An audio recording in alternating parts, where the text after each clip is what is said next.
একজনকে উঠায় নেওয়ার, তারা মোবাইল চায়। আমি বলছি যে কেন মোবাইল দিব? আপনার কি প্রশাসনের কেউ নাকি? লেখালেখি করেন কেন?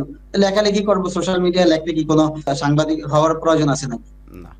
অযৌক্তিক এবং এমন কিছু আচরণ করে, যার কারণে আমার মনে হয়েছে যে তারা যে ফেসিবাদ তাড়াতে আসছে, তাদের আচরণেই তো ফেসিবাদ ফুটে উঠে। এই লোকগুলোই পরবর্তীতে তো আবার বাইতুল মোকাররমে আসছে আসরের সময়। তখন তো তাদের মুখে মাস্ক ছিল না, তখন তো তাদের মুখ ঢাকা ছিল না। এবং এই লোকগুলোকে ইতিপূর্বে আমি কখনো মাস্ক পরা দেখি নাই। আসসালামু আলাইকুম ওরহমতুল্লাহ। নাহমাদুহু ওয়া নুসাল্লি আলা রাসূলিহিল কারীম, আম্মা বাদ। সুপ্রিয় দর্শক শ্রোতা, দেশ ও প্রবাসে, কাছে ও দূরে, যে যেখান থেকেই আমাদেরকে দেখছেন ও শুনছেন, সকলকে আন্তরিক মোবারকবাদ জানাচ্ছি আমি ইউসুফ মাহমুদী, এবং আপনাদের প্রত্যেককেই আমন্ত্রণ জানাচ্ছি আমাদের আজকের এই লাইভ অনুষ্ঠানে। বন্ধুরা, আজ আমরা আলোচনা শুনব সচেতন কওমি ছাত্র সমাজের মানববন্ধনে হামলা ও টানাহেঁচড়া কেন, এ বিষয়ে আলোচনার জন্য আখলাক টিভিতে ভার্চুয়ালি যুক্ত আছেন মোহতারাম মাওলানা আবু মোহাম্মদ রেজাউল করিম, প্রতিষ্ঠাতা মোহতামিম মার্কাজুল আমাল মাদ্রাসা, শ্রীনগর, মুন্সিগঞ্জ, এবং একই সাথে তিনি ইমাম, নগর গণপূর্ত অধিদপ্তর মসজিদ, সচিবালয় রোড, ঢাকা। আমরা হজরতের সাথে একটু সালাম বিনিময় করে আসি। আসসালামু আলাইকুম মোহতারাম, আপনি কেমন আছেন? ওয়ালাইকুম আসসালাম ওয়া রাহমাতুল্লাহি ওয়া বারাকাতুহু। সচেতন কওমি ছাত্র সমাজের মানববন্ধনে হামলা ও টানাহেঁচড়া কেন, এই বিষয়ে আজকে আমরা গুরুত্বপূর্ণ আলোচনা শুনতে যাচ্ছি। মেহমান আমাদের সামনে আছেন আবু মোহাম্মদ রেজাউল করিম, যিনি গতকালকে ঘটনার শিকার। অতএব তার মুখ থেকে যেহেতু আমরা শুনতে পারবো এবং বিস্তারিত শুনবো ইনশাআল্লাহ, আমরা আপনারা প্রশ্ন করবেন, আপনাদের সময় থাকলে বা আমাদের মেহমান মুনাসিব মনে করলে প্রশ্নের উত্তর দিবেন ইনশাআল্লাহ। জি, অনেকেই কমেন্ট করেছেন যে একদম ক্লিয়ার। জি, আলহামদুলিল্লাহ, আপনাদের সকলকে ধন্যবাদ। আমরা মূল আলোচনায় প্রবেশ করি। মোহতারাম, সচেতন কওমি সমাজ মানে ছাত্র সমাজ, যেটা আর কি, এই যে সচেতন কওমি ছাত্র সমাজ, এই ছাত্র সমাজের মানববন্ধনে গতকালকে যে ঘটনাটা হলো, এইটা তো আলহামদুলিল্লাহ আমরা জানবো আস্তে আস্তে আপনার কাছ থেকে। মূলত এর আগে আমরা আপনার পরিচয়টাও জানতে চাই, তার আগেও আমরা সচেতন কওমি ছাত্র সমাজের ব্যাপারে একটু জানা দরকার। এইটা একটু আপনি দয়া করে বলবেন, এই ছাত্র সমাজটা কে বা কারা, এনারা কি চান, ওনাদের ব্যাপারে একটু বলার পরে আমরা আপনার পরিচয় জানবো। আপনি একটা প্রশ্ন করেছেন প্রথমেই, যে সচেতন কওমি ছাত্র সমাজ। জি জি।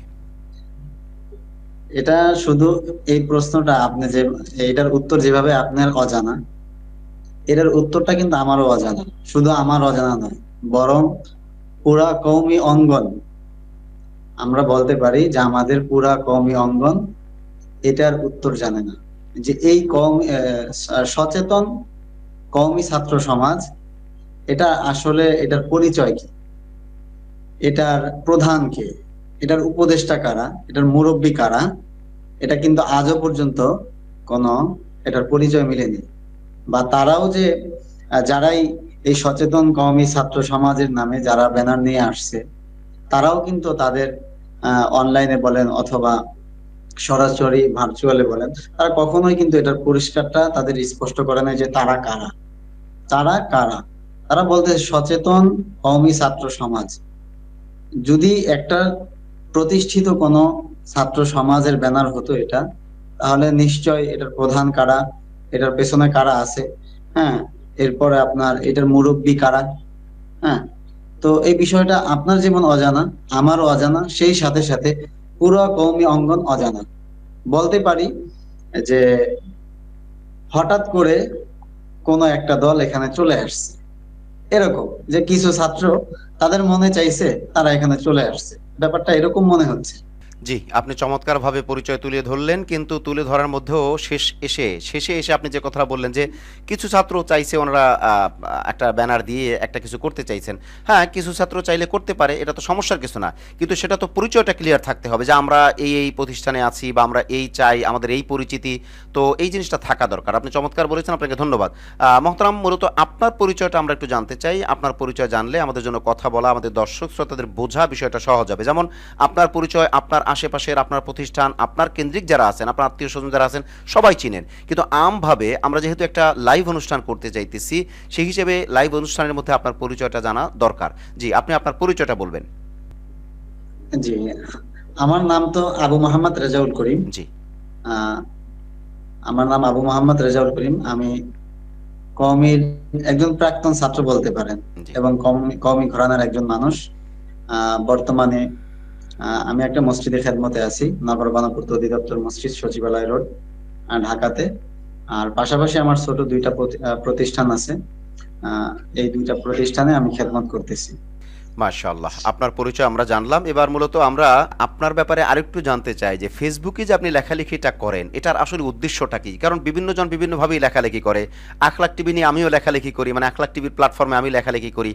যে কারণে আমি আমার ফেসবুক আইডিতে, জি। পার্সোনাল আইডিতে প্রায় বছর আমি এখনো যাইতেও পারি না, হয়তো সপ্তাহে বা মাসে এক আধবার যাই। তো আপনি যে লেখালেখিটা করছেন এই লেখালেখিটার মূল উদ্দেশ্যটা আসলে কি? দেখেন, ফেসবুক একটা আমার কাছে একটু ব্যতিক্রম মনে হয়। সবাই কিভাবে চিন্তা করে সেটা তাদের এক একজনের চিন্তা এক এক রকম। আমি যে খুব বড় ভালো লেখি এরকম না, বা অনেক বেশি লেখি এরকমও না। মাঝে মধ্যে আমার মনের অভিব্যক্তিগুলো আমি আমার ফেসবুকে শেয়ার করি। বাকি এখানে আমার আরেকটা চিন্তা আছে, সেটা হচ্ছে দেখেন, যে যারা লেখক, যারা প্রতিষ্ঠিত লেখক, তারা কিন্তু বই লিখে, তারা বই লেখে তাদের মনের ভাবগুলো বা তাদের গবেষণাগুলো তারা সেখানে নিয়ে আসে। পরবর্তীতে তারা 1,000 বই ছাপে, বা 5,000 বই ছাপে, এগুলো তারা এক একজনের হাতে পৌঁছে দেয়। এগুলো বিক্রি করতে একটা সময় লাগে, নির্ধারিত একটা আহ প্রক্রিয়ার মাধ্যমে যাওয়ার পরে টাকা খরচ হয়, অনেক একটা লং প্রসেস।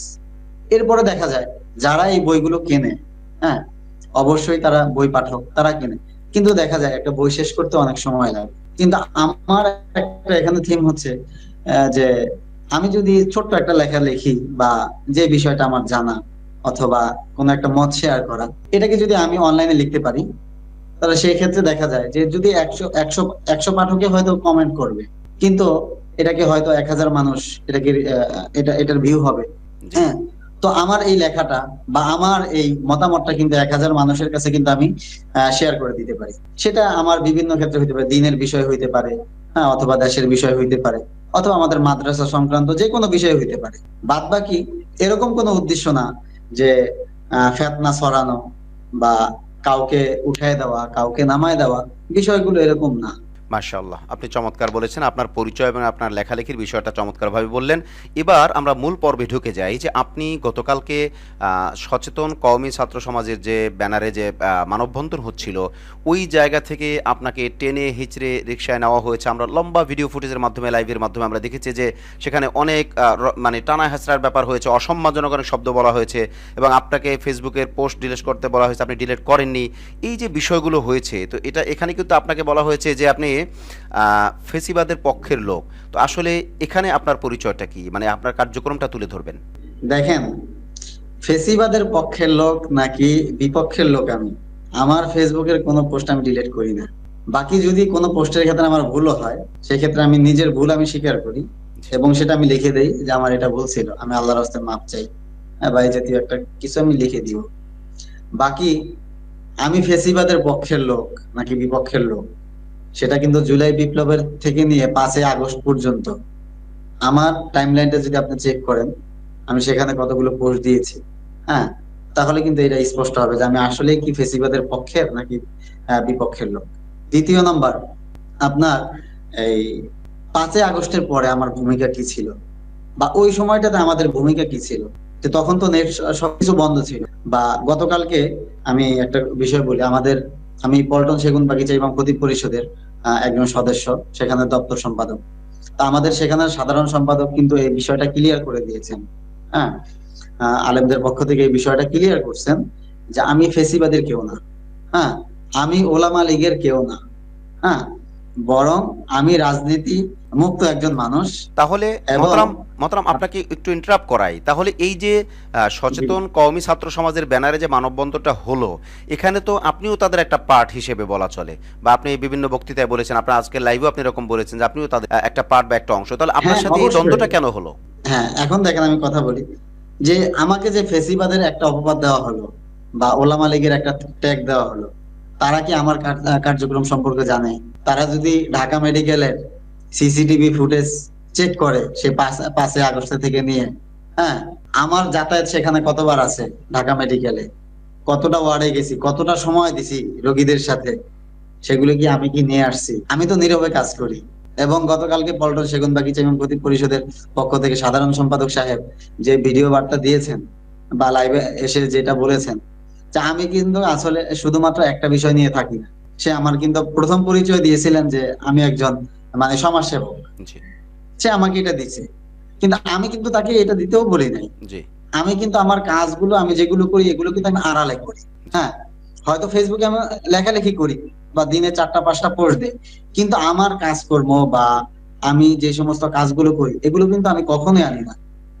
আমার বিভিন্ন কার্যক্রম সেখানে সে তুলে ধরছে, কিন্তু আমার পুরা টাইমলাইন খুঁজলে আপনি একটা ভিডিও, একটা পোস্ট পাবেন না যে আমি ওখানে খেদমত করছি, খেদমত করার পর আমি এটাকে আমি পোস্ট করে দিছি। একটা বিষয় আমি আপনাকে বলি, জি, আপনি প্রথমে প্রশ্ন করলেন যে এরা কারা জি, বা তাদের পরিচয় কি। জি। তাদের পরিচয়টা আপনি জানেন না, আমি জানি না, পুরা কওমি অঙ্গন জানে না। মহতারাম, এক্ষেত্রে আমরা এটা ধরে নিতে পারি যেহেতু তারা কওমি মাদ্রাসার ছাত্র, সেহেতু সচেতন কওমি ছাত্র জনতা একটা ব্যানার দিয়ে কাজ হচ্ছে, হয়তোবা তারা পরবর্তীতে বড় কোনো সংগঠনও হতে পারে বা হবে, বা কোনো একটা লক্ষ্য উদ্দেশ্য নিয়ে তারা নামছেন। কিন্তু গতকালকের যে দাবিগুলো, এই দাবিগুলো মূলত কওমি মাদ্রাসার স্বকীয়তা বা কওমি মাদ্রাসার যে সিস্টেম, এটার সাথে মূলত ওইভাবে যায় না। কারণ কোনো শিক্ষক বা কোনো উচ্চপদস্থ কর্মকর্তা বা কোনো সম্মানী ব্যক্তি বা কোনো আসাতেজা কেরাম তাদের বিরুদ্ধে আন্দোলনের জন্য প্রেস ক্লাবে যেতে হবে, এটা সম্ভবত ওনারাই প্রথম গিয়েছেন।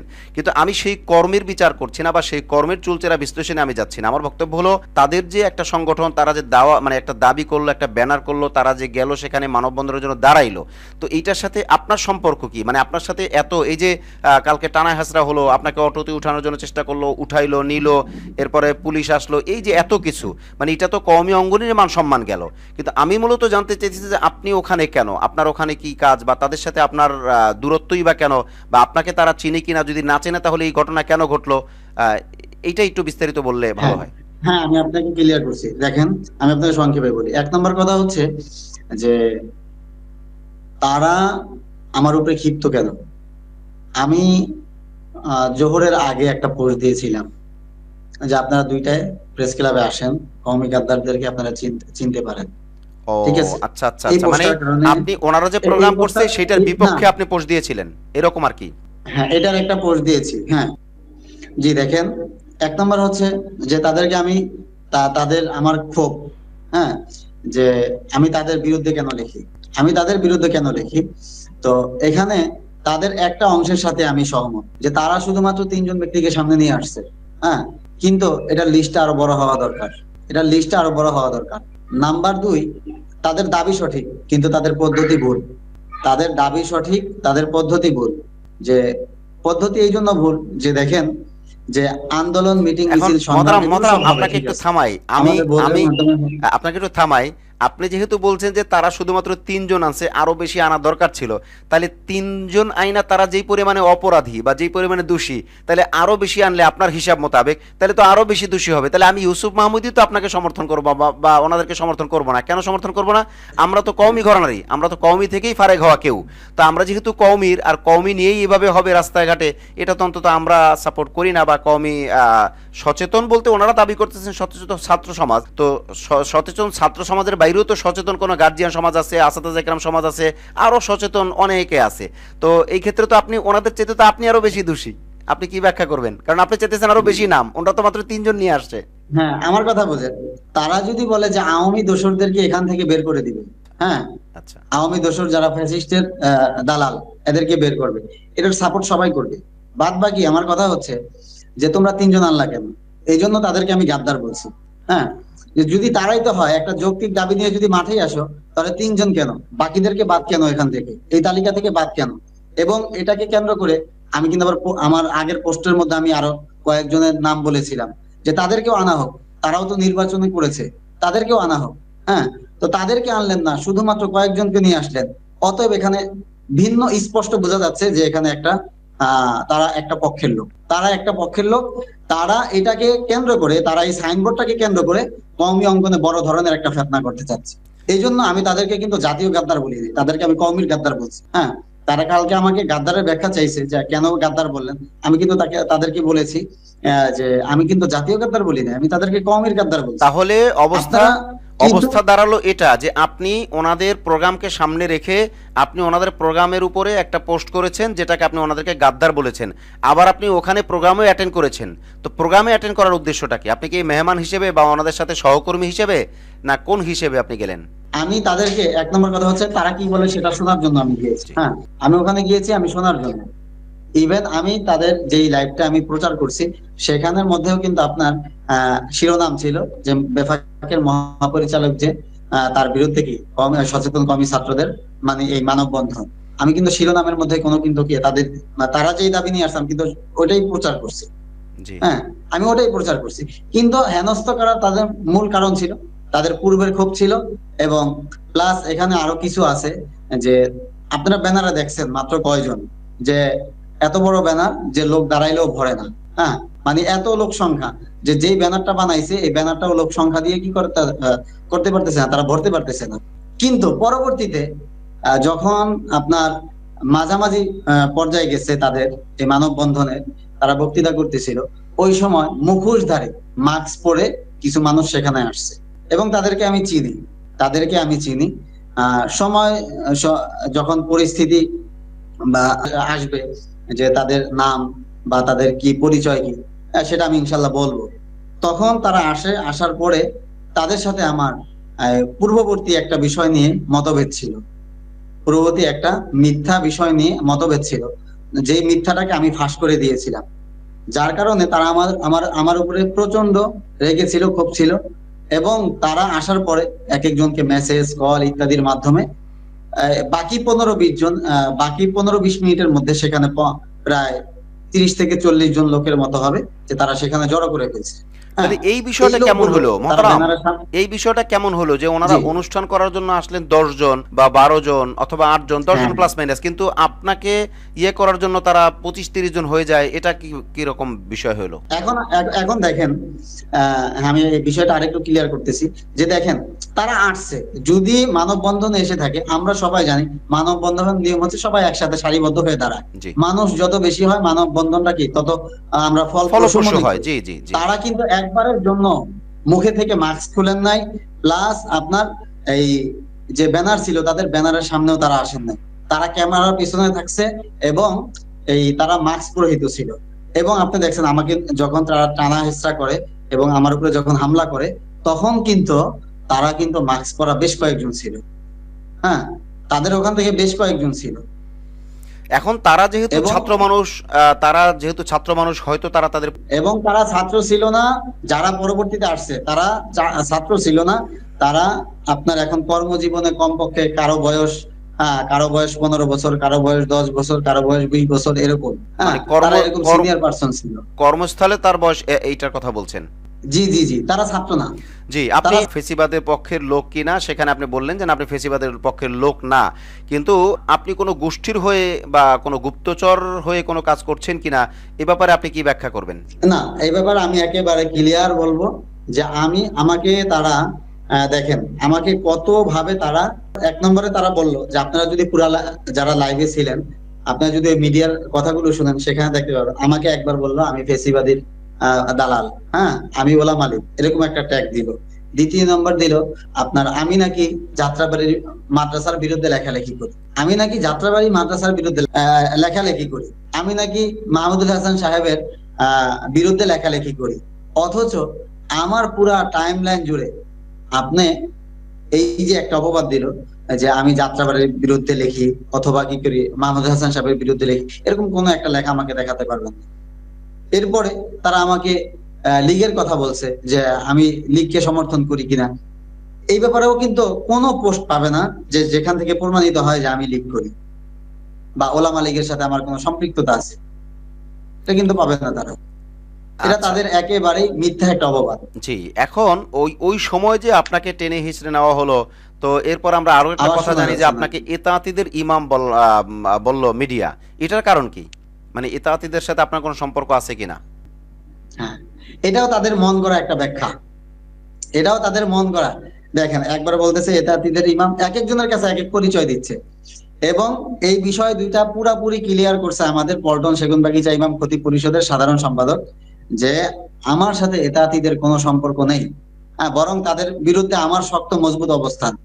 ইভেন 5 তারিখে যে মহাসমাবেশ করা হয়েছিল, জি, হ্যাঁ মহাসমাবেশ করা হয়েছিল, সেখানে আমার যে সেবার কাজ ছিল, হ্যাঁ সেটা পরিষদের আইডিতে এখনো সংরক্ষিত আছে। জি। আমার আইডিতেও হয়তো খোঁজ করলে পাবেন যে সেই 5 তারিখে যে আমি যে সেবার কাজগুলো সেখানে করেছিলাম। আমি যদি এতাদিদের পক্ষের লোক হয়ে থাকি, আমি কেন 5 তারিখের সেবায় যাব? হ্যাঁ, আমি কেন তাদের যে সমস্ত বিরোধী কাজ আছে এগুলো আমি তাদের বিপক্ষে আমাদের যে সমস্ত পদক্ষেপ আমি সেখানে শরিক হব। ইভেন আপনারা গত শুক্রবার তার আগের শুক্রবার যেই আহ, আপনার বাইতুল মোকাররমে বাদ জুমা যেই আপনার এতাতিদের বিরুদ্ধে যে একটা প্রতিবাদ মিছিল হয়েছে, এটার যে ব্যানারটা অনলাইন যে ব্যানারটা ছিল সেটাও কিন্তু আমি কি করছি, আমি নিজে করে দিছি, আমি নিজে করে দিছি। মহতারাম, এবং এটাকে আমি বিভিন্ন মুরব্বীদের কাছেও পাঠাইছি, তাদের আদেশে আমি এটা করছি, তাদের কাছে আবার আমি এটা পৌঁছাইছি।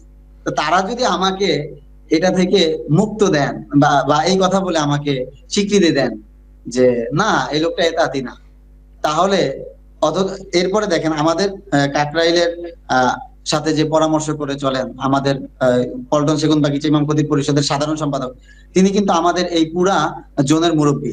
হ্যাঁ, আমাদের এই হালকার মুরব্বী জিম্মাদার, সে আমাকে এতাতি মুক্ত ঘোষণা দেয়, আর তারা আমাকে কি করে, আমাকে চিনে না, জানে না, আমার পরিচয় দেয় না, তারা আমাকে বলতেছে এতাতি। তো এই বিষয়টা আসলে কতটা গ্রহণযোগ্য? এটা একটা হাস্যকর ব্যাপার। জি মহতারাম, কালকে আপনি যে ওখানে ছিলেন, আপনার কার্যক্রম মূলত আপনি মানে কতক্ষণ থাকার পরে আপনার সাথে এই ঘটনা ঘটে এবং ওনাদের অনুষ্ঠানটা টোটাল আমি কতক্ষণ আমি হয়? হ্যাঁ, আমি একটু সংক্ষেপে বলবো আজানের সময় এবং নামাজের সময় কাছাকাছি। জি, যে দেখেন আমি ওখানে তাদের অনুষ্ঠান মানববন্ধন শুরু হওয়ার কিছুক্ষণ পরে আমি সেখানে গিয়েছি। জি, যাওয়ার পরে প্রায় আমি তাদের ওখানে 40 মিনিট ছিলাম। এবং তারা যখন দাবি দাবা, হ্যাঁ, আহ, আপনার দুইটা দাবি পাঠ করে শেষ করছে এবং অনুষ্ঠান সমাপ্ত করছে, এরপরে কিন্তু আমি লাইভটা সমাপ্ত করছি, আমি লাইভ কেটে দিছি। এরপর থেকে কিন্তু তারা কি করছে, তারা যে সাজানো ছিল, ওই যে কিছু লোক আসছে মুখোশ পরে, হ্যাঁ, মাস্ক পরে আসছে, হ্যাঁ, তারাই কিন্তু পরবর্তীতে এই বিশৃঙ্খলা করার এবং আমাকে হামলা করার যে একটা পরিকল্পনা, এই বিষয়গুলো শিখিয়ে দিচ্ছে। কিন্তু জি। এটার সাথে আরেকটা কথা আপনি ইনক্লুড করেন, সেটা হলো আপনি সচেতন কওমি ছাত্র সমাজের বিরোধিতা করতেছেন। এটা আপনার কথায়ও প্রমাণ হয়, আপনার কার্যক্রমে প্রমাণ হয় যে আপনি তাদের বিরুদ্ধে লেখা দিছেন এবং তাদেরকেও আপনি গাদ্দার বলছেন অনুষ্ঠানের আগে। তো মূলত তাদের বিরুদ্ধে আপনি কেন করেন? এক নম্বর হচ্ছে তারা পরিচয়হীন, এক নম্বর হচ্ছে তারা পরিচয়হীন আমাদের কাছে।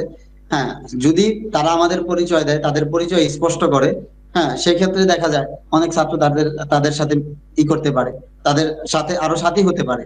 হ্যাঁ, অনেক ওলামায়ে কেরাম, অনেক শিক্ষক, মাদ্রাসা শিক্ষক, আমিও একজন মাদ্রাসা শিক্ষক, আমিও তাদেরকে সাপোর্ট দিতে পারি, আমিও তাদেরকে সাপোর্ট দিতে পারি। কিন্তু হুট করে চলে আসবেন কওমি সচেতন কওমি ছাত্র সমাজ, আপনি ব্যানারের মধ্যে খেয়াল করে দেখবেন বাম পাশে একটা বাচ্চা দাঁড়ানো ছিল, তার বয়স হয়তো সর্বোচ্চ 14 বছর ছিল, সর্বোচ্চ 14 বছর ছিল। এই 14 বছরের বাচ্চা কিভাবে সচেতন ছাত্র সমাজে আসে? 14 বছরের বাচ্চা, সে যদি কিতাবখানায় পড়ে হয়তো সর্বোচ্চ নাহবে মিলে পড়ে, সে কতটুকু সচেতন হয়েছে যে সে আজকে একটা বোর্ডের বিরুদ্ধে কথা বলবে? জি, এখানে এখানে অনেক মানুষ এরকম ছিল, এখানে অনেকে এরকম দাঁড়ানো ছিল যারা ব্যবসায়ী, আচ্ছা, যারা আচ্ছা। পরিচিত ব্যবসায়ী, যাক, আমরা যারা পরিচিত জি, ব্যবসায়ী আমরা এটা ক্লিয়ার, এবং আপনার কথায় আমরা ক্লিয়ার বুঝতে পেরেছি, এই বিষয়টা ক্লিয়ার। কিন্তু আপনার সাথে যে হামলাটা হলো, মানে আপনার যে ঘটনাটা শুরু হলো, এই শুরুটা কিভাবে এবং কি কি আচরণ আপনার সাথে করা হয়েছে, দুইটা প্রশ্ন একসাথে আমাদেরকে উত্তর দিবেন ইনশাআল্লাহ। জি, শুরু হয়েছে প্রথমে আমার কাছে আসছে, আমার মোবাইলের আমার পোস্ট দেখতে চাইছে। জি, হ্যাঁ, এরপর আমি বলছি যে আমি লাইভটা যে করেছি আমি লাইভটা শেষ করি, আমি সেভ করি। বলতেছে না আপনি পোস্ট, আপনি কি করবেন, পোস্ট ডিলিট করে দিবেন। জি, আমি বলছি না, আমি পোস্ট কখনোই ডিলিট করব না। জি, এই কথাটা আপনারা ক্লিয়ার শুনছেন জি, জি, যে এটা আমি মিডিয়াতে পোস্ট আসছে। কেন ডিলিট করবো, আমি পোস্ট জি, কখনোই আমি ডিলিট করবো না। জি, আমার যদি অন্যায় হয় আমি ক্ষমা চাবো, আমি মাপ চাবো, ঠিক আছে, কিন্তু আমি আপনাদেরকে না জানি আমি কি করব, আমি করবো না। পরবর্তীতে আমি বলি যে আমি তাদেরকে দেখেন, আমি 3টা প্রস্তাব দিই, আপনারা একসাথে আসেন, বসেন, আমি একসাথে কথা বলি। বলে না, তোমার সাথে কোনো কথা নেই। আমি বললাম যে পাশে মেট্রো লাউঞ্জ যে রেস্টুরেন্ট আছে এখানে বসেন, আপনার সাথে আমি কথা বলি। বলে না। আমি বললাম যে তাহলে আমার মসজিদে চলেন, আমি যে মসজিদে দায়িত্বে আছি ওখানে চলেন, আপনাদের সাথে কথা বলি। বলে যে না, তুমি এখানেই তোমার। এরপর আমাকে তারা টানা হেঁচড়া করে যে গেট ছিল গেটের ওই পাশে নিয়ে গেছে। গেটের ওই পাশে নিয়ে বলতেছে যে আমার কওমি গাদ্দার বললা কেন? তখন আমি বললাম যে এটার ব্যাখ্যা হচ্ছে এটা, যে আপনারা শুধুমাত্র একটা সীমিত সংখ্যা আনছেন এবং যেই দাবিতে এই বিষয়গুলো নিয়ে আসছেন, এরকম এরকম দাবির মানুষ তো আরো আছে, এই কাজ তো আরো অনেকে করছে, তো তাদেরকে আনলেন না, শুধুমাত্র এই 3জনকে আনলেন। নিশ্চয় এখানে একটা কুমতলব আছে, নিশ্চয় এখানে একটা কুমতলব আছে, যেটা আমরা প্রত্যেকটা ছাত্র ওস্তাদ আমরা অনুভব করতে পারতেছি। হ্যাঁ, যার আমি এই ব্যাখ্যা দিছি তাদেরকে। পরবর্তীতে যখন মিডিয়া আমাকে ঘিরে ধরছে এবং আমি মিডিয়ার সামনে কথা বলছি, আমি মিডিয়াকে ছাড়ি নাই। গতকালকে আমি মিডিয়ার অনেক সাপোর্ট পাইছি আলহামদুলিল্লাহ, অনেক সাপোর্ট পাইছি মিডিয়ার আলহামদুলিল্লাহ, এই জন্য তাদের প্রতি আমি কৃতজ্ঞ। এর পরবর্তীতে আমাকে তারা প্রেস ক্লাবের এই পাশে নিয়ে আসে। তো প্রেস ক্লাবের এখানে আনার পরে গেটের সামনে আনার পরে আমি এখানে গেট ধরেছিলাম মজবুত, তখন কিন্তু তারা আমার টুপিটা কেটে নিয়েছে। হ্যাঁ, টুপিটা কেটে আমি তাকে আমি বলছি যে আমার টুপিটা দেন। ওই ভিডিওটা দেখবেন যে আমাকে আপনার ঘাড় ধরে ধাক্কা দেওয়া হয়, আমার রুমাল ধরে টান দেওয়া হয়। হ্যাঁ, ওখানে সবচেয়ে বেশি হেনস্থা করা হয়। হ্যাঁ, এবং ওই সময় হাত উঠায় কয়েকজনে, ওই সময় কয়েকজন হাত উঠায়।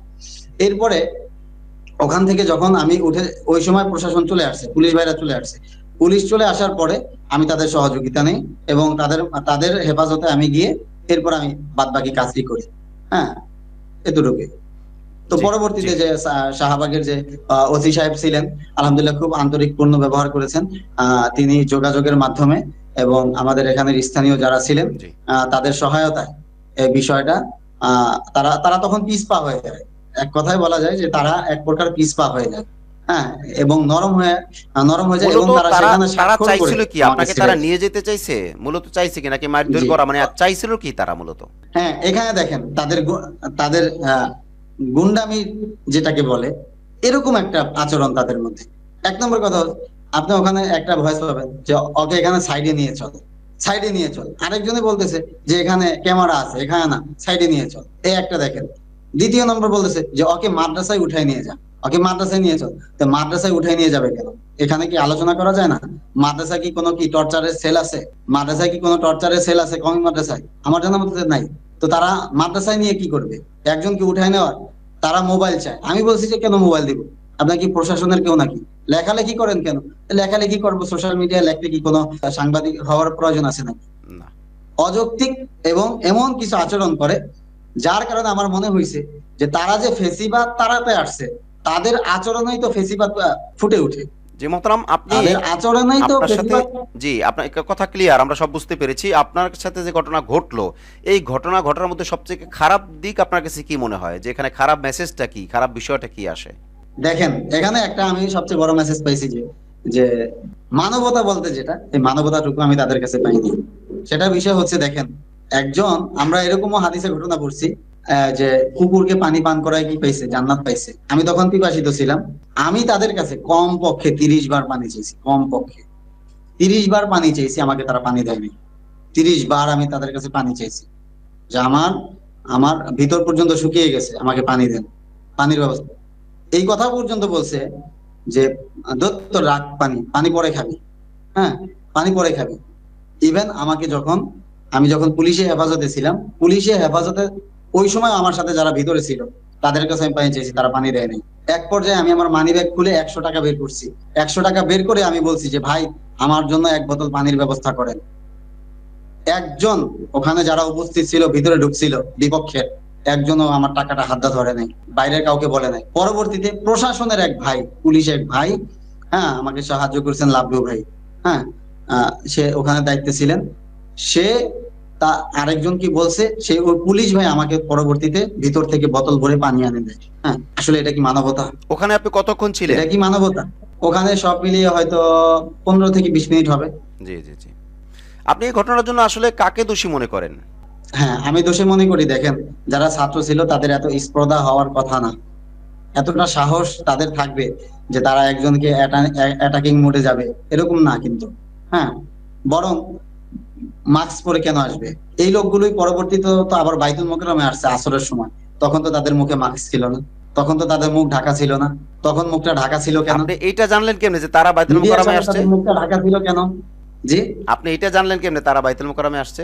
হ্যাঁ, আমার সাথে আমাকে পল্টন পুলিশ বক্সে ওখানে এই বিষয়টা সমাধান হয়। জি। পরবর্তীতে আসরের সময় আমি নামাজ পড়তে যাই, সমাধা হওয়ার পরে তারা আমাদের সাথেই নামাজ পড়তে যায়। হ্যাঁ, আমার সাথেই নামাজ পড়তে যায় তারা, আমার অতি পরিচিত এবং কাছের তারা। হ্যাঁ, তাদেরকে আমি চিনি, ও, তাদের কর্মস্থল আমার জানা চেনা। তারা আমার সাথে বাইতুল মোকাররম যায় এবং এই লোকগুলোকে ইতিপূর্বে আমি কখনো মাস্ক পরা দেখি নাই। ওখানে কেন মাস্ক পরে? তার মানববন্ধনে তারা দাঁড়াইছে, মাস্ক পরেছে, কিন্তু যখন তারা আমাকে হামলা করছে তখন তো তাদের কি বলে, এই ওখানেও দেখবেন যে কয়েকজন আছে যে মাস্ক পরা। এই লোকগুলো আমাকে কি করছে? হেনস্থা করছে। যাক, তাইলে এই যে একটা অঘটন ঘটলো বা কওমি অঙ্গনকে নিয়ে যে একটা মানে বিতর্কিত অবস্থার সৃষ্টি হলো, এটা আসলে মানে মূলত এটার জন্য আমাদের কি করা যেতে পারে যে আমরা এখান থেকে বের হয়ে আসতে পারি, এটা যেন আর না ঘটে। এ ব্যাপারে যেহেতু আপনার সাথে ঘটনা ঘটছে, আপনি একজন ভিকটিম, সেই হিসেবে আপনার মন্তব্য কি, এবং আপনি কওমি মাদ্রাসার একজন আলেম, সেই হিসেবে আপনার বক্তব্য কি, মানে আমরা কিভাবে এই অবস্থা থেকে বাঁচতে হ্যাঁ পারি? দেখেন, এটার জন্য করণীয় কি? হ্যাঁ, এটা একটা সিদ্ধান্ত। তো দেখেন, একটা ঘটনা ঘটছে, এটা সমাধানটা কিন্তু আমি দিতে পারবো না। এটা সমাধান অবশ্যই যারা বড় আছেন তারা পরামর্শ করে আপনি কি কি কোনো করবেন ব্যবস্থা সেটা নেবেন? তারা ভাববেন। বা সেটা আমি ব্যবস্থা নিব কি নিব না, এটা এখন আমি আপনাকে শিওর আমি জানাবো না। মানে এটা আপনার সেটা আমি আপনার পরামর্শ করব। পার্সোনাল ব্যাপার, এটা আপনি চিন্তা করে দেখবেন ব্যবস্থা নেবেন কি নেবেন না। জি, আমি আরো পরামর্শ করব, জি, এবং এই বিষয়টা যাতে সামনেও এরকম আর না ঘটে জি। সেই বিষয়ে কি কি ফিকির করা যায় এটা নিয়ে আলোচনা করবো ইনশাআল্লাহ। তো সামনের দিনগুলো থেকে আপনি কি এই তো ভাই, সংগঠনকে সমর্থন করবেন? মানে এদের আপনার জায়গায় দ্বিমতের জায়গাটা, সেই দ্বিমত যদি তারা সংস্কার করে, কারণ আপনার দ্বিমতের জায়গা তো আরো অনেকের থাকতে পারে দ্বিমতের জায়গা, যে তারা যদি সংস্কার করে সামনে আগায়, তখন আপনি কি এটাকে সমর্থন করবেন কিনা? তাদেরকে সমর্থন করব কিনা? হ্যাঁ দেখেন, যেখানে একজন মানুষ, পিপাসিত মানুষ পানি, তাকে পানি দেওয়ার ক্ষেত্রে বলে যে পানি পরে খাবি, পানি পরে খাবি, সেখানে যারা ছাত্র ছিল, যারা ছাত্রদের মধ্যে উপস্থিত ছিল, অধিকাংশই তো ছিল কর্মজীবনে পদার্পণকারী। সীমিত যে কয়েকজন ছাত্র ছিল তারা তো আমার ছাত্র তুল্য। হ্যাঁ, তারা তো আমার ছাত্র তুল্য। আমারও তো শিক্ষকতার বয়স প্রায় 7 বছর। জি, আমারও শিক্ষকতার বয়স 7 বছর। হ্যাঁ, এবং তাদের থেকেও বয়সে বড় আমার ছাত্র আছে, আমার ছাত্র আমার থেকে বয়সে বড় আছে। হ্যাঁ, তো সেটা মূল বিষয় না, যে তারা তারা বুঝতে ভুল করতে পারে। বাদ বাকি যারা সেখানে মাস্ক পরেছিলেন তারা তো আমার থেকেও বয়সে বড়। একজন মানুষ পানি চাওয়ার পরে তাকে আগে সেবা করাটা উচিত ছিল, সেই কাজটা তারা করলো না। হ্যাঁ, ইভেন তারা আরো উগ্র আচরণ করলো। তো তারা এইটাকে কাটায় ওঠার জন্য তাদের যৌক্তিকতা, তাদের আখলাক, এগুলো সবকিছু যদি কি করতে পারে, পরিবর্তন করতে পারে, এটার সাথে যদি গ্রহণযোগ্য কোনো আলেম তারা দেখাতে পারে যে তাদের মুরব্বী, তাদের উপদেষ্টা, হ্যাঁ, কারা কারা, সেই ক্ষেত্রে পরবর্তীতে বিবেচনা করা যাবে আসলে তাদেরকে সাপোর্ট করা যায় কিনা। কিন্তু আপাতত দৃষ্টিতে তাদের এহেন আচরণে এবং তাদের কার্যকলাপে আমি মনে করি না যে, শুধু আমি কেন, কওমি অঙ্গনের কোন সচেতন ছাত্র এগুলো করতে পারে, মহতারাম, এটাকে আমরা সমর্থন করতে পারে আমরা না। অনুষ্ঠানের একদম শেষ পর্যায়ে চলে এসেছি। আমরা আর একদম মানে মোটেই সময় নেব না। শেষ প্রশ্ন আপনার কাছে, যে কওমি অঙ্গন হলো আদবের মিনার, এলমের মিনার, এবং সব জায়গা থেকে মানে সর্বোচ্চ মানার মাদ্দা থাকে, সব মিলিয়ে কওমি মাদ্রাসা অতুলনীয়। সেখানে আজকে এই যে একটা সিচুয়েশন হইলো, বা ছাত্রদের সাথে ছাত্রদের একটা মনোমালিন্য হচ্ছে, বা একটা দাঙ্গা দ্বন্দ্বের সৃষ্টি হচ্ছে, এগুলো থেকে কিভাবে আমরা বাঁচতে পারি? শেষ কথা, আপনার কাছ থেকে আমরা কি পাইতে পারি, ছাত্ররা কিভাবে চলতে পারেন? আমার কাছে এই ক্ষেত্রে দেখেন, বিভেদের ক্ষেত্রে একটা কথা বলি। আমরা কিন্তু নাবেমির জামাত থেকে নিয়ে তাকমিল জামাত পর্যন্ত ইখতিলাফের মাসালা পড়ে বড় হই। জি, ইখতিলাফের মাসালা পড়ে কিন্তু কি আমরা আমাদের জ্ঞানকে সমৃদ্ধ করি। তো ইখতিলাফকে হজম করার মানসিকতা আমাদের শিখতে হবে। হ্যাঁ, ইখতিলাফকে বা মতভিন্নতাকে সম্মান জানানো শিখতে হবে, সম্মান জানানো শিখতে হবে। এখন সেটাকে আমি শুধু কিতাবের মধ্যে সীমাবদ্ধ রাখলাম, কিন্তু বাস্তবে সমাজের ক্ষেত্রে আমি এটাকে কি করলাম না, কাজে আমি আমার কাজের মধ্যে আনলাম না, তাহলে কিন্তু এটা অবশ্যই অসুন্দর হবে। ভিন্ন মত থাকতে পারে, দেখেন, আমি তাদের ভিন্ন মত হতে পারি, আমি তাদের শত্রু হতে পারি, কিন্তু আমি কি এরকম অন্যায় আমার যে আমি 50 জন আলেমের সামনে দিয়ে আমি হেঁটে যাইতে পারবো না? এখানে জি, এত মতের কি অমিল আছে এখানে।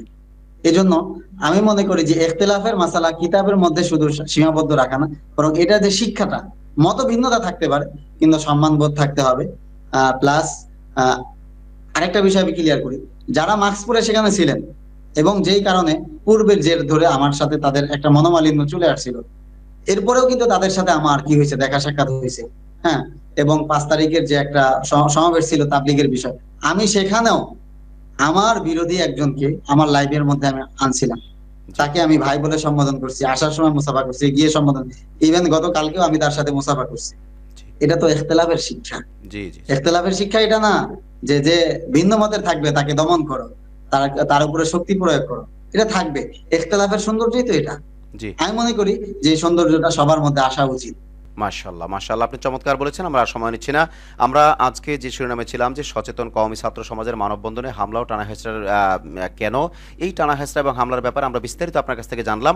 আমরা আখলা টিভি পরিবারের পক্ষ থেকে কওমি সকল ছাত্র জনতার প্রতি আমাদের আবেদন থাকবে যে আসলে আপনারা সকল শিক্ষা প্রতিষ্ঠানের চাইতে সর্বোচ্চ বেশি মেধাবী, সর্বোচ্চ বেশি পরিশ্রমী, সর্বোচ্চ বেশি আদবের মিনার, সর্বোচ্চ বেশি এলমের মিনার, সব মিলিয়ে আপনারা সকল শিক্ষা প্রতিষ্ঠানের চাইতে দামি শিক্ষা প্রতিষ্ঠানের ছাত্র। সেই হিসেবে এই দামি শিক্ষা প্রতিষ্ঠানগুলোর মান সম্মান রক্ষা করা, আসাতেজা কেরামের মান সম্মান রক্ষা করা এবং সকল প্রতিষ্ঠানগুলোর মান সম্মান রক্ষা করা তথা পুরা কওমি মাসলাকের মান সম্মান রক্ষা করা ছাত্রদের প্রতি বেশি দায়বদ্ধতা থাকে বা দায়িত্ববোধ থাকে।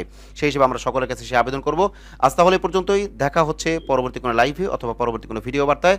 এবং আপনি এতক্ষণ পর্যন্ত আমাদের সাথে ছিলেন আবু মোহাম্মদ রেজাউল করিম হাফিজাহুল্লাহ। আপনার জন্য আমরা দোয়া করি, আপনার কাছে আমরা দোয়া চাই এবং পরবর্তীতে আখলাক টিভিতে বিভিন্ন বিষয়ে কথা বলার জন্য আপনার প্রতি দাওয়াত থাকলো। প্রিয় দর্শক, আজ আমরা এই পর্যন্তই। আপনাদের সাথে দেখা হবে পরবর্তী কোনো লাইভে বা পরবর্তী কোনো ভিডিও বার্তায় ইনশাআল্লাহ। আসসালামু আলাইকুম ওয়া রাহমাতুল্লাহি ওয়া বারাকাতুহু। ওয়ালাইকুম আসসালাম ওয়া রাহমাতুল্লাহ।